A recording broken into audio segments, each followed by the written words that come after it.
South Americans were too big, too strong and had too much ball for country.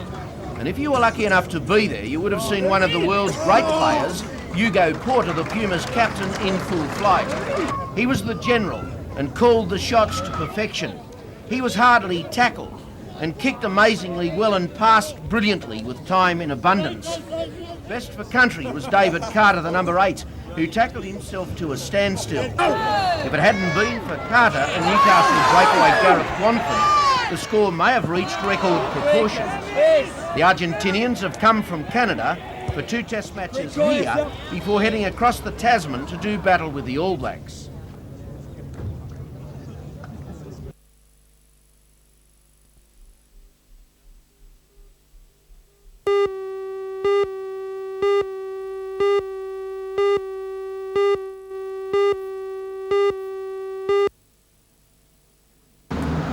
Henry Muskauskas started his aldermanic career today with a visit to the Maitland Council chambers. He stood as an independent in the by-election, beating the ALP candidate John Martin on a platform of providing better childminding and sporting facilities for West Ward. Well, at the moment we're very short on sporting facilities. We find that we've got 3 or 4 different sporting organisations, and we have over 200, 250 kiddies or children who are registered in those organisations, and just with too able to participate in their sports and games and competitions, I just find we just haven't got enough. So, you know, we wouldn't want at least 2 or 3 more extra avals in that area.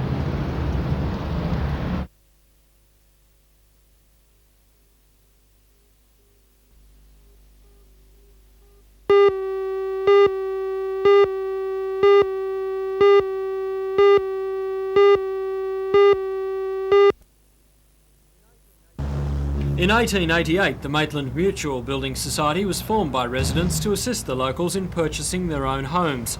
Now the Building Society has assets of $18 million and has moved its main office into the heart of Maitland's business area in High Street from Church Street. The Maitland Mutual has 2 other branches, one in Rutherford and the other in East Maitland. The new office has been operating for the past 3 weeks in a bid to iron out any wrinkles before yesterday's official opening. All went smoothly, with a large crowd of local businessmen and a few from Newcastle and Sydney turning out for the occasion. The chairman stressed the importance of the Building Society retaining independence and said the move was specifically to give a more up-to-date image. The official opening was performed by Maitland's Mayor, Alderman Pat Hughes.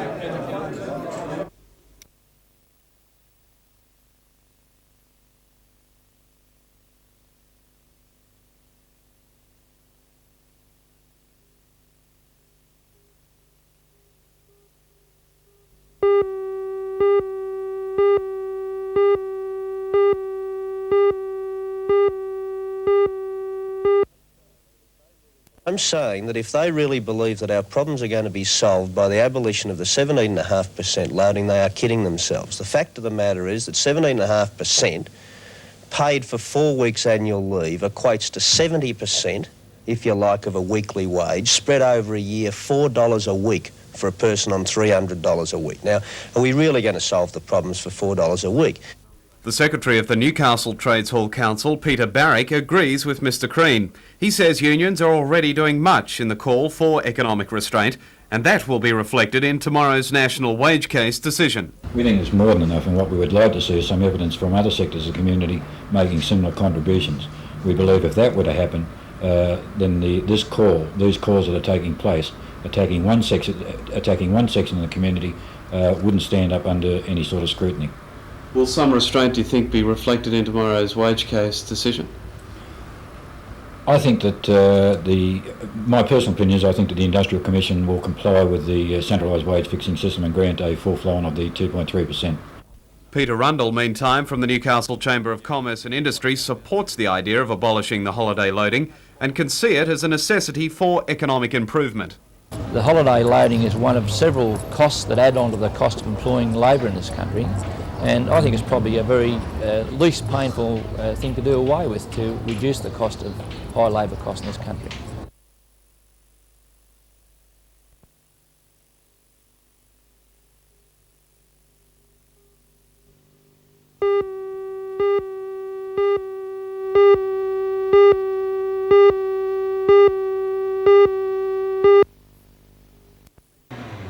committee is being headed by Alderman Graham Dunkley and is similar to other groups being set up in the state to assess the effect of the fringe benefits tax on council operations. The committee will be looking at the use of council vehicles, payment of employees' telephone bills, employee accommodation and entertainment expenses.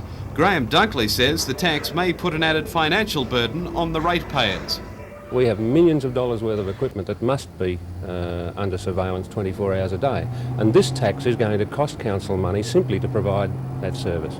It's going to affect our ability to service the people of Maitland through having our officers available on the phone, by call out at night because the vehicles have to be available, and local ratepayers are going to have to pay a tax for the service that is essential to their well-being.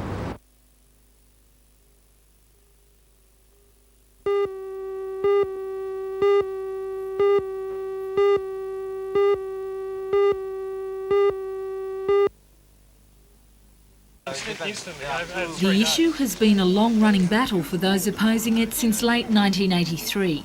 The Chemical Control Order released in March changed the original toxic waste dump proposal at Wallaroo to allow Planning and Environment Minister Bob Carr's approval of a non-toxic waste dump scheme. And it's the changes by the State Pollution Control Commission which have concerned citizens questioning the authority's classification of what is and what isn't toxic waste. The Wallaroo Group has sent a telegram to the Minister asking for a moratorium of the dumping until a detailed environmental study of the area is completed, and they've now turned to the trade union movement for support. Our group has made approaches to the Trades Hall Council and also to the Transport Workers Union. Now, both myself and Mr Moffat from the Oyster Farmers will be addressing the Trades Hall Council tomorrow evening, and we're basically presenting our case for assistance. The group for Wallaroo say the fight is not over. Tomorrow night's meeting will decide whether the trade union movement will support them, and then it's a matter of deciding on what action to take next. We've sought permission to address council to bring us up to date on events that have happened since the last time they addressed us. So at this point in time we're not sure what they'll be asking us, but we've had a commitment in the past to supporting the residents of Wallaroo.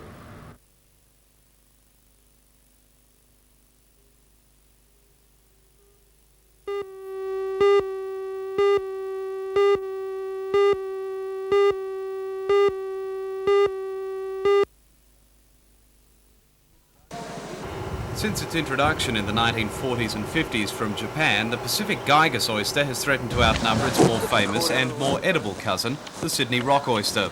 Oyster farmers have met with government officials and decided on a plan to reduce the numbers of the Pacific Gigas in the Port Stephens area. Because the Gigas hasn't fully adapted to tidal conditions, it can be killed off if it's taken out of the water for more than 2 weeks. The Sydney rock oyster, on the other hand, can survive out of water for a lot longer. Local oyster farmer Rod Moffat says the plan will help eradicate what could have been a major problem for the oyster producers. Because of the difference in the shelf life, or the ability to live out of water, of the two species, we're finding success in taking the oysters out of water and for 14 days, and that kills the Pacific oyster, which hasn't got the shelf life, and then we just that eliminates it off that cultivation method that we're using for the rock oyster, and we go on with it again then.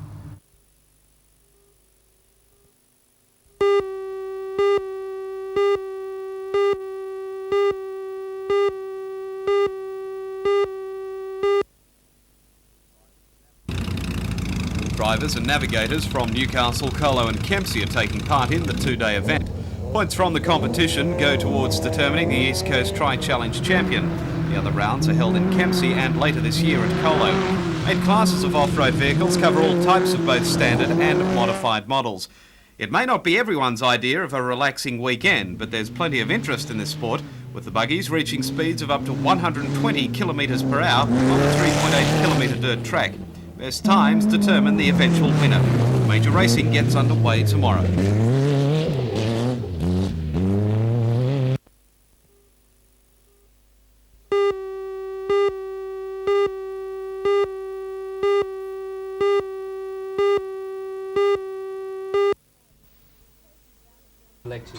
Tracy Brown of Warners Bay and Glenn Elith of Burrigal were chosen from Year 11 students throughout the region to attend the 6th National Capital Seminar in Canberra in August. The aim of the seminar is to give students an understanding of how the nation is administered, Stu, is it going to work and if I ask a Tracy look, I might to ask give you them both some the same small role questions. in that So, function. The first one, we'll attend seminars, and I suppose we'll have to get to know each other, but also we'll have formal duties. We'll have to address speakers, we'll have to thank speakers, and also chair meetings.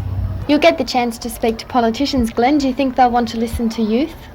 Well, I feel that they'll probably have a keen interest in what the youth of our nation, how they feel and things like that, because the youth of today are the voters of tomorrow.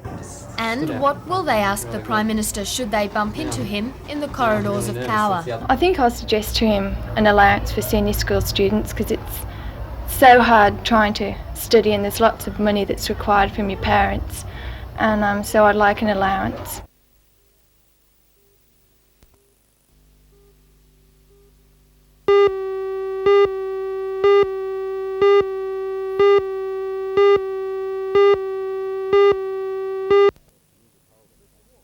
Yes, the new withholding tax Mr for Walker is foreign very borrowings critical of means, Treasurer Paul in my Keating's opinion latest and the decision opinion of on a most new withholding economists, that tax on interest rates foreign for housing borrowings. will have to In rise. short, he says it's further bad news for the housing industry and for interest rates.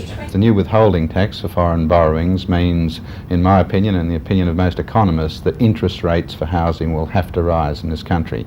Now that's the very opposite of what Mr Keating was predicting at the start of this year, and I think a disaster for homeowners and certainly for anyone that wants to borrow money. The Housing Minister is hopeful the withholding tax will be scrapped at next week's Labor Party conference, but he added he thought Paul Keating should go further than just that. I think it's about time that Mr Keating changed course and admitted that he was wrong about housing interest rates and started looking after the interests of the housing industry of this country. Mr Walker was in the Hunter today opening a new Department of Housing office in Toronto. He took the opportunity to also say that the decision to build 113 Department of Housing apartments at Nobby's Beach was both justifiable and in Newcastle there's a tremendous need, particularly aged accommodations, desperately needed in Newcastle. And my job as Minister for Housing is to see those people have a roof over their head.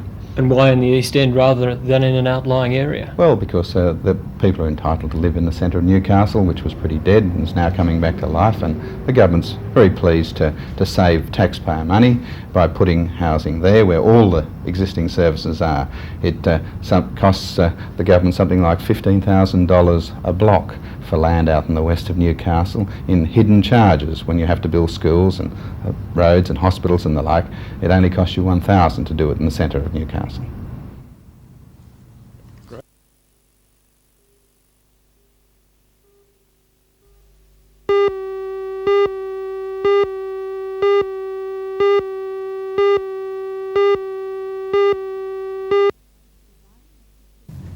Providing assistance and advice to the marketplace is what the Inventors Association of Australia is all about, and that was the message from National General Manager Ivor Hingy at a meeting of the Newcastle branch last night.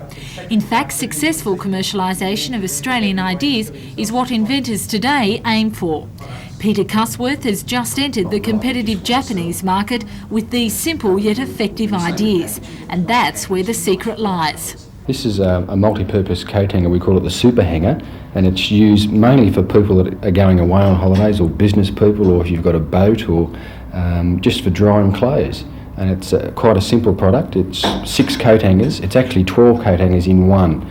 There's a little clip there that you can clip onto, say, your bathroom or a hook or somewhere, and you can just hang clothes. And it comes in several colours that are all in colours of today, in vogue. And what about the other invention there? This is a golfing product called a telltale, which is a product that it's an anti-sway device. It'll tell you when you're swinging your club if you're rocking forward or if you're rocking back or from side to side, and it works on a lens effect. Very, very simple. What about the traditional image of inventors? Is it nowadays that you have to be scatterbrained? It's not really, no. You find that a lot of us are. I think you've got to be scatterbrained to sort of come up against the brick walls all the time and be able to climb over them and continue with your product and your project.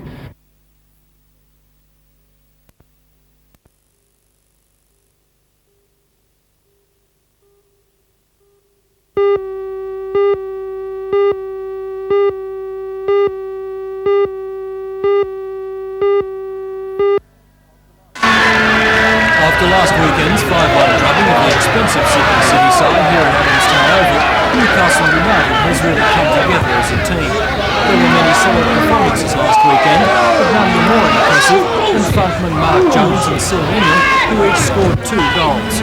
Ingham was electric, and it's been performances like that that has left coach Peter Irving with raps for the young redhead. Well, I think in a lot of years I've been in football, I've never seen anybody as quick as him, you know. And what sort of future do you see for the youngster? Well, he's got a good future, as I say, if he's prepared to work hard at the game and, keep his feet on the ground. He can go all the way. He could play for Australia, in my opinion. This weekend, United play the undefeated competition leaders, Sydney Croatia, and are out to avenge a 4-0 loss in the first round.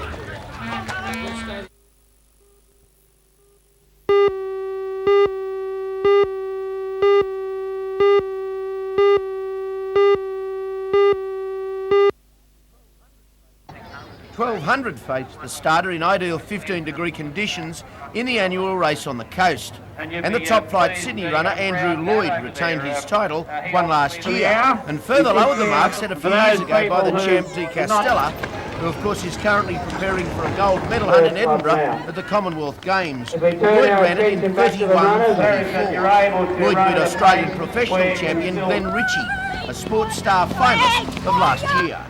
Another Central Coast athlete, Bill Norton, placed third in a well-run race. Sydney sider Carol Shuwallow set a new ladies' time of 37.54. She beat Margaret Ricardo into second place and Karen Salmon into third.